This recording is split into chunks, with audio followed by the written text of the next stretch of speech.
Welcome back di segmen Fundit Fundamental Pandit CNBC Indonesia. Jumpa lagi dengan saya Susi Setiawati. Seperti biasanya pada sore hari kita akan membahas salah satu emiten yang ada di Bursa Efek Indonesia. PT Global Digital Niaga Tbk atau dengan kode emiten BELI yang telah listing di Bursa Efek Indonesia sejak November 2022 dengan harga IPO di saat itu adalah sebesar Rp450 per lembar saham. Namun sebelum membahasnya lebih lanjut, kita cek dulu nih pada perdagangan hari ini untuk BELI masih bergerak di harga berapa. Ya, untuk Global Digital Niaga Tbk atau BELI untuk hari ini masih bergerak stagnan ya, berada di harga 456, jadi tidak bergerak naik dan juga tidak bergerak turun. Nah, mungkin kalau tadi masih bergerak di 456 hingga 458 ya, jadi bergeraknya memang masih cukup kecil dari jaraknya sendiri. Dan seperti apa sih bisnis dari BELI? Ya, untuk bisnisnya sendiri, jadi BELI ini masih berada sebagian di grup Djarum yang telah berdiri sejak 2010.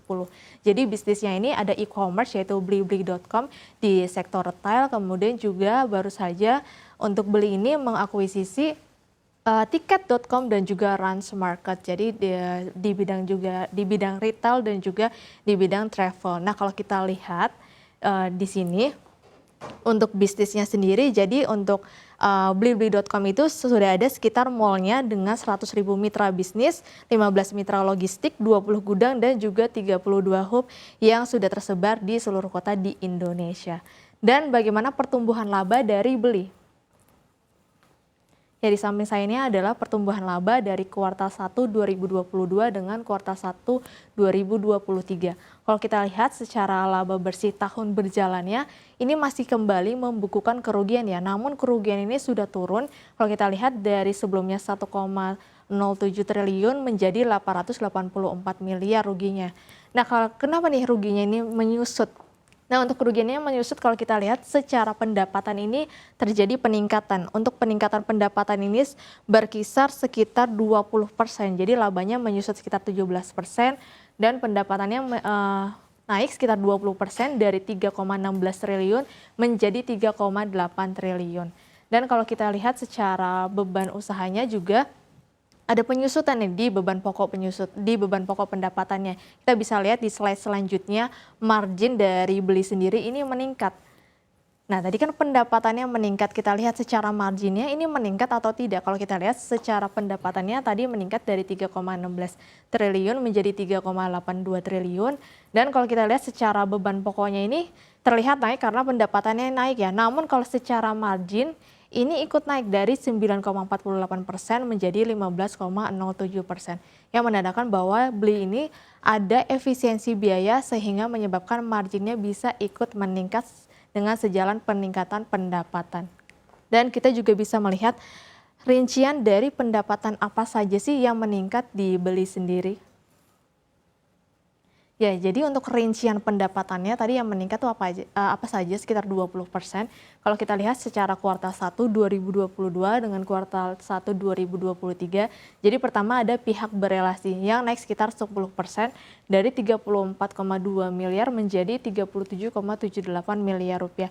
Dan juga ada pihak ketiga. Nah, pihak ketiga ini dibagi beberapa bagian, yaitu ada retail online, toko fisik, institusi, diskon, dan promosi langsung. Jadi kalau kita lihat secara retail online juga naik sekitar 21,57% dari 2,17 triliun menjadi 2,64 triliun. Kemudian juga ada toko fisiknya, jadi selain online ada toko fisiknya juga, yaitu naik sekitar 18,95% dari 852 miliar menjadi 1,01 triliun rupiah.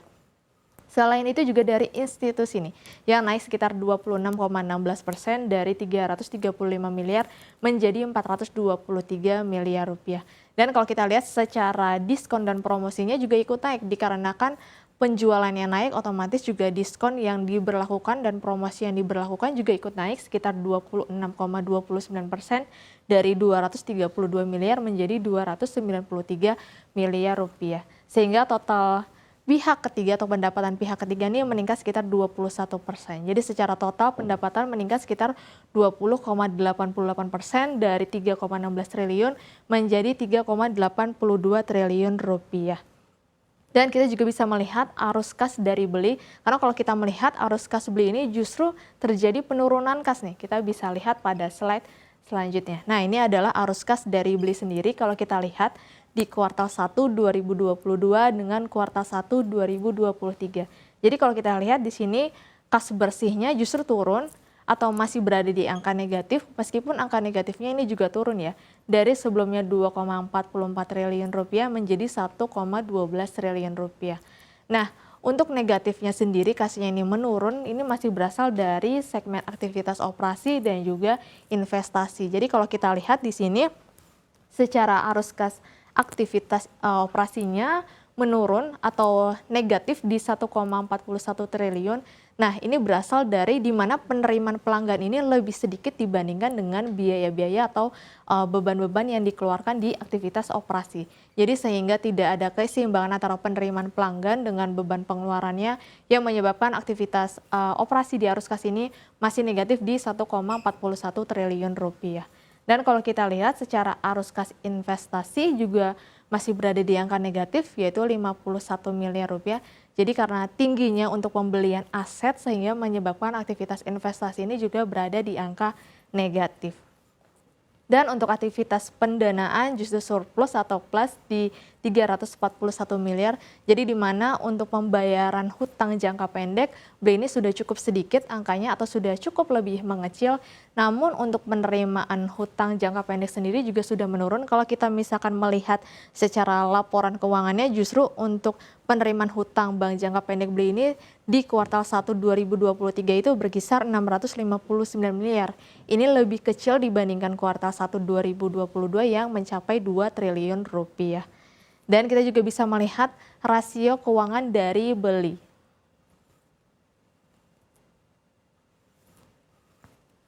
Ya, di samping saya di sini ada rasio keuangannya dari BLI. Kalau kita lihat secara gross profit marginnya berada di angka yang cukup kecil ya, di 15,07%.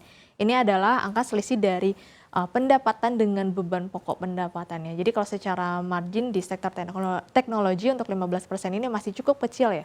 Dan untuk secara net profit marginnya tentunya masih berada di angka negatif yaitu 22,93%.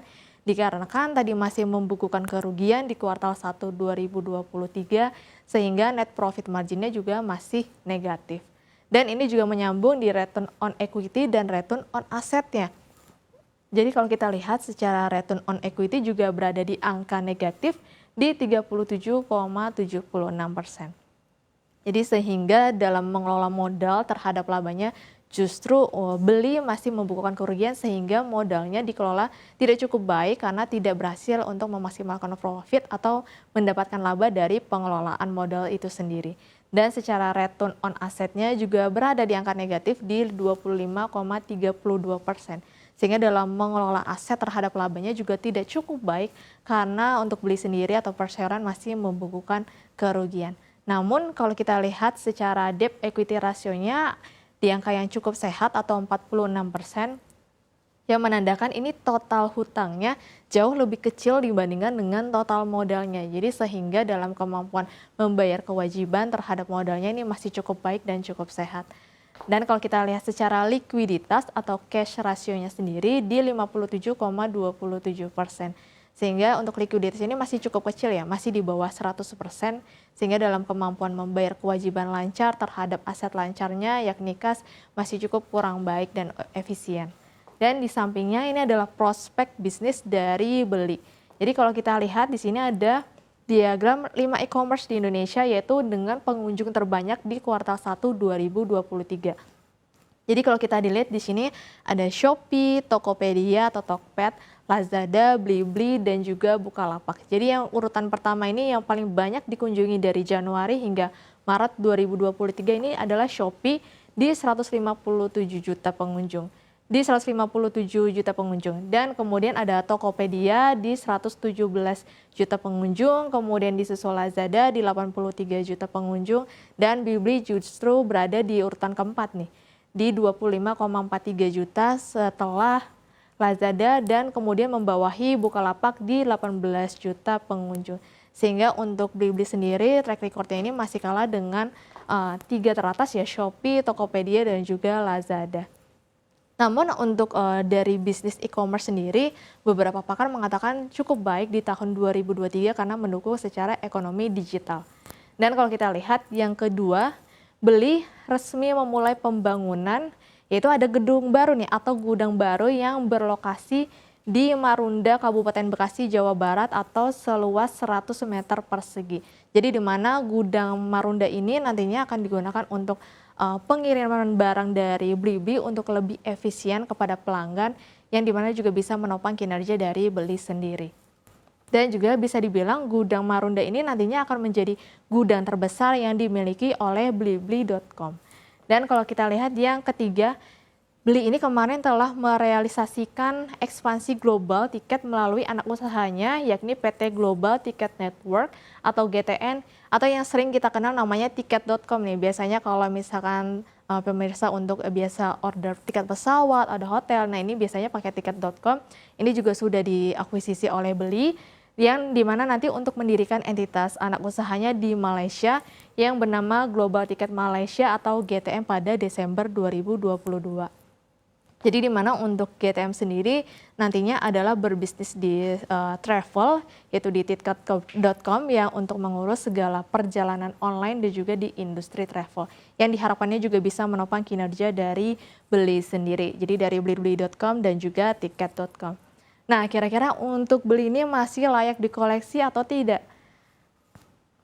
Ya, kita lihat tadi secara laporan keuangan terakhir di kuartal 1 2023, Blibli atau Beli masih membukukan kerugian sehingga ini masih menjadi PR perseroan agar bisa meningkatkan pendapatan agar bisa memaksimalkan profit dan tidak kembali membukukan kerugian. Dan selain itu juga tadi untuk likuiditasnya cukup kecil sehingga kalau kita lihat arus kasnya ini negatif nih atau terjadi penurunan kas dikarenakan masih tingginya beban-beban yang dikeluarkan dibandingkan penerimaan pelanggan yang diterima dan juga pembelian aset yang cukup banyak sehingga menyebabkan dari arus kas investasi sendiri juga masih berada di angka negatif sehingga penurunan kas masih terjadi di kuartal 1 2023 yang terulang sejak kuartal 1 2022 ya. Jadi kalau kita lihat bisa menunggu nih ekspansi dari Beli sendiri untuk gudang yang nantinya akan beroperasi. Jadi gudang Marunda nanti direncanakan akan beroperasi di tahun 2024 dan untuk menopang kinerja dari perseroan sendiri dan kita juga bisa melihat ekspansi dari bisnis yang ada di Malaysia untuk tiket.com yang diharapkannya juga bisa menopang kinerja dari Beli dan diharapkannya bisa membuat Beli turn around di kuartal selanjutnya agar bisa membukukan laba. Jadi sehingga saat ini sebelum Beli membukukan laba atau belum turn around memang belum cukup layak dikoleksi karena belum cukup menarik ya setelah valuasinya masih mahal dan juga kalau kita lihat kerugiannya masih terus berjalan sehingga belum cukup menarik sebelum kembali membukukan laba. Sehingga saat ini Beli belum cukup menarik. Ya mungkin itu saja yang bisa saya sampaikan di segmen Fundit hari ini. Saya kembalikan ke Safira.